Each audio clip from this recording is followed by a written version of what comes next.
When betrayal trauma or chronic conflict enters a home, it creates an environment of constant emotional turbulence.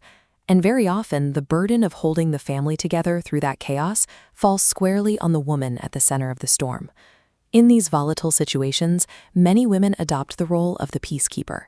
When a partner is unpredictable, staying quiet to prevent an explosion feels like the noble, righteous choice. It feels like protecting the family. But psychology gives this behavior a different name. When faced with an overwhelming threat, the human brain doesn't just choose between fight or flight. There is a third survival mechanism, known as the fawn response. Fawning forces a person to bypass their own needs and prioritize the emotional stability of the threatening individual. The brain calculates that the fastest way to avoid danger is through self-abandonment, and mistaking this autonomic trauma response for peacemaking traps women in a dangerous loop. By constantly managing someone else's volatility, they guarantee the conflict will continue, while slowly erasing their own agency in the process. There is a vast difference between the active chore of keeping the peace and the internal state of being at peace. One is a management strategy. The other is true equilibrium. Keeping the peace requires chronic vigilance.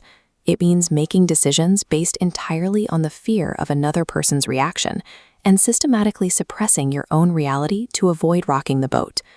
Over time, this chronic self-silencing leads to a severe psychological condition called identity diffusion. The core sense of self fragments. You literally forget your own values, your desires, and your divine nature. The painful reality is that staying silent in hopes of a magical improvement doesn't fix the relationship. It actively enables the volatile environment to persist without consequence. Sacrificing your voice to appease an unpredictable partner destroys the self, all without ever bringing actual peace to the home. Stepping out of the peacekeeper role requires entering a state of healthy discomfort. You have to start speaking up. This new tension will feel terrifying.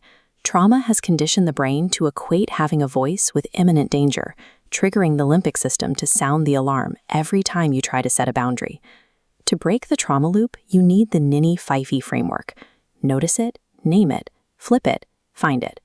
Validating your emotion clamps down on the limbic system, interrupting the anxiety loop. Then you reroute that fear, finding an empowering truth to replace dread. Practicing this exact sequence rewires the nervous system.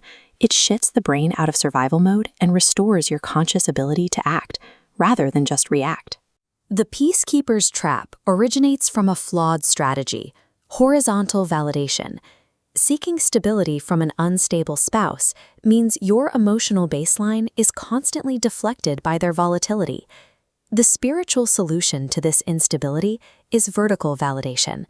Securing your affirmation and identity directly from God bypasses the trauma environment entirely. You draw your worth from a source that never shifts, never gaslights, and never attacks. This vertical connection is an unshakable anchor. When a spouse reacts with chaos, your internal reality remains intact. Your value isn't dependent on their reaction.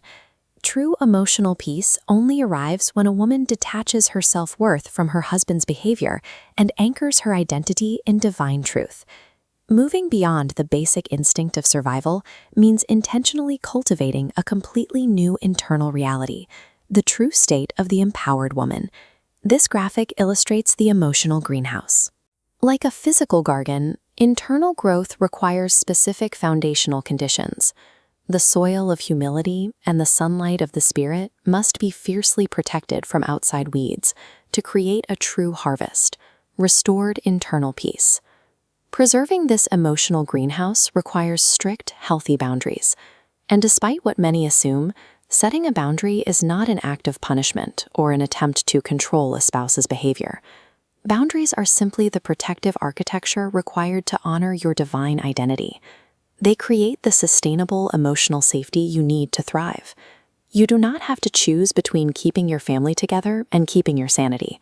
True family stability actually requires your sanity. By embracing healthy discomfort and anchoring yourself to vertical validation, you step out of the reactive peacekeeper role. You become an empowered woman, reclaiming your voice, your truth, and your lasting peace.